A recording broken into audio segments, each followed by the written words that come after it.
આપણે બધા જ ભવિષ્ય વિશે વાત કરીએ છીએ. આવતીકાલે શું કરીશું, આવતા વર્ષે શું પ્લાન છે. પણ અંગ્રેજીમાં આ જ વાતને એકદમ ચોકસાઈથી કહેવી હોય તો? આના માટે ભવિષ્યકાળના અલગ અલગ રૂપોને સમજવા ખૂબ જ જરૂરી છે.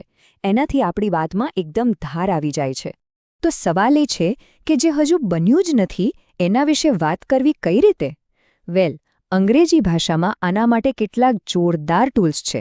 આજે આપણે એવા 3 મુખ્ય ભવિષ્યકાળ વિશે જાણવાના છીએ જે આપણી વાતચીતને એકદમ ક્લિયર અને પાવરફુલ બનાવી દેશે. તો ચાલો ફટાફટ જોઈ લઈએ કે આજે આપણે શું કવર કરવાના છીએ.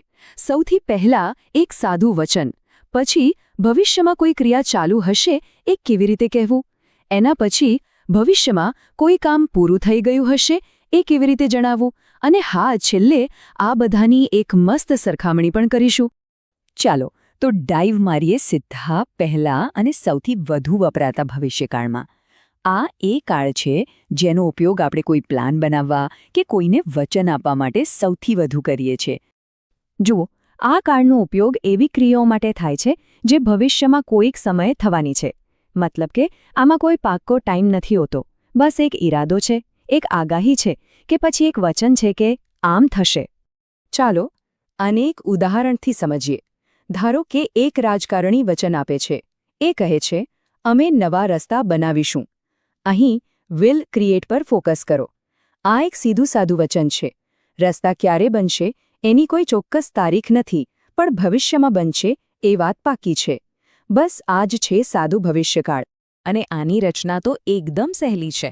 સૌથી પહેલાં કર્તા, પછી આવે વિલ, અને એના પછી ક્રિયાપદનું મૂળ રૂપ એટલે કે V1. આ ક્રિયાપદનું સૌથી સરળ સ્વરૂપ છે, જેમ કે ગો, ઈટ, ક્રિએટ. બસ આ ફોર્મ્યુલા યાદ રાખો એટલે કામ એકદમ આસાન. ચાલો 2 બીજા ઉદાહરણો જોઈએ. He will call you letter, મતલબ તે તમને પછી ફોન કરશે. અથવા we will go to the temple tomorrow, એટલે કે અમે કાલે મંદિરે જઈશું. બંનેમાં ભવિષ્યની એક સામાન્ય વાત છે, એકદમ સ્પષ્ટ અને સરળ. સરસ. પણ ધારો કે આપણે વાતને થોડી વધુ ચોક્કસ બનાવી છે. આપણે એવું કહેવું છે કે ભવિષ્યમાં કોઈ એક સમયે કોઈ ક્રિયા ચાલુ હશે. એના માટે આવે છે આપણો બીજો કાળ. તો આ કાળનો ઉપયોગ એવી ક્રિયા બતાવવા માટે થાય છે જે ભવિષ્યમાં કોઈ ચોક્કસ સમયે ચાલી રહી હશે. અહીંયા ભાર એ વાત પર છે કે ક્રિયા ચાલુ હશે, એ અટકશે નહીં, બસ પ્રોગ્રેસમાં હશે. હવે આપણા રાજકારણી થોડા વધુ સ્પષ્ટ બને છે.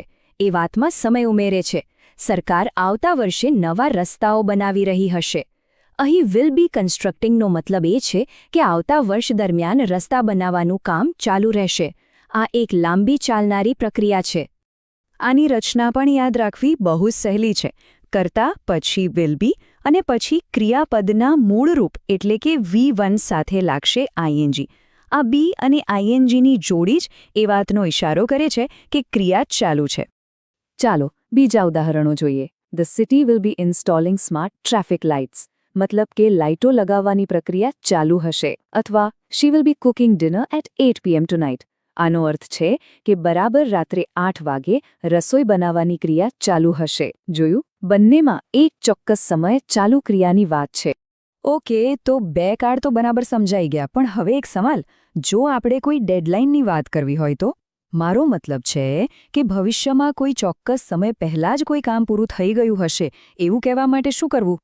બસ આના માટે જ છે પૂર્ણ ભવિષ્યકાળ. આ કાળનો ઉપયોગ એવી ક્રિયા માટે થાય છે જે ભવિષ્યમાં કોઈ ચોક્કસ સમય પહેલાં જ પૂરી થઈ ચૂકી હશે. અહીંયા ફોકસ કામના અંત પર છે, એની પૂર્ણતા પર છે. અને હવે આપણી વાર્તાનો ક્લાઇમેક્સ. રાજકારણી એક પાક્કી ડેડલાઇન આપે છે. ઉનાળાના અંત સુધીમાં સરકારે બધા ખાડા પૂરી દીધા હશે. અહીં વિલ હેવ ફિક્સ્ડનો સીધો અર્થ છે કે જ્યારે ઉનાળો પૂરો થશે ત્યારે ખાડા પૂરવાનું કામ ઓલરેડી થઈ ગયું હશે. કામ પૂર્ણ, મિશન અકમ્પ્લિશ્ડ. આની રચનામાં વિલ હેવ આવે છે અને એની સાથે લાગે છે ક્રિયાપદનું ત્રીજું રૂપ, જેને આપણે V3 અથવા તો પાસ્ટ પાર્ટિસિપલ પણ કહીએ છીએ. જેમ કે ફિક્સનું ફિક્સ્ડ થાય, ગોનું ગોન થાય. આ વિલ હેવ પ્લસ V3ની જોડી જ કામ પૂરું થયાનો સંકેત આપે છે. એક બીજું ઉદાહરણ જોઈએ. By 10 PM Priya will have cooked dinner. આનો સીધો અર્થ છે કે જ્યારે રાતના 10 વાગશે ત્યારે પ્રિયાનું જમવાનું બનાવવાનું કામ પતી ગયું હશે. બની શકે કે એણે 9 વાગે જ પૂરું કરી લીધું હોય, પણ 10 વાગ્યા સુધીમાં તો પાક્કું. વાહ, ત્રણેય કાળની સફર તો પૂરી થઈ. પણ હવે આવે છે સૌથી અગત્યનો ભાગ.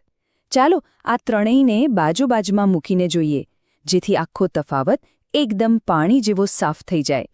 તો આ રહી આપણી ફાઇનલ સરખામણી. જુઓ, સાદો ભવિષ્યકાળ એટલે કે વિલ ક્રિએટ એ એક સામાન્ય વચન છે. ચાલુ ભવિષ્યકાળ વિલ બી કન્સ્ટ્રક્ટિંગ એ બતાવે છે કે કામ પ્રોસેસમાં હશે. અને પૂર્ણ ભવિષ્યકાળ વિલ હેવ ફિક્સ્ડ એ કામ પૂરું થવાની ગેરંટી આપે છે, એ પણ એક ડેડલાઇન સાથે. રાજકારણીના એક જ વાક્યના આ 3 અલગ અલગ રૂપો આખો તફાવત એકદમ સ્પષ્ટ કરી દે છે. તો કહેવાનો મતલબ એ જ છે કે એક સાદા વચનથી લઈને એક પાક્કી ડેડલાઇન સુધી ભવિષ્યકાળના આ રૂપો આપણા શબ્દોમાં ચોકસાઈ અને વજન ઉમેરે છે. આટલું જાણ્યા પછી વાતચીત કરવાનો અંદાજ જ બદલાઈ જાય છે, ખરું ને?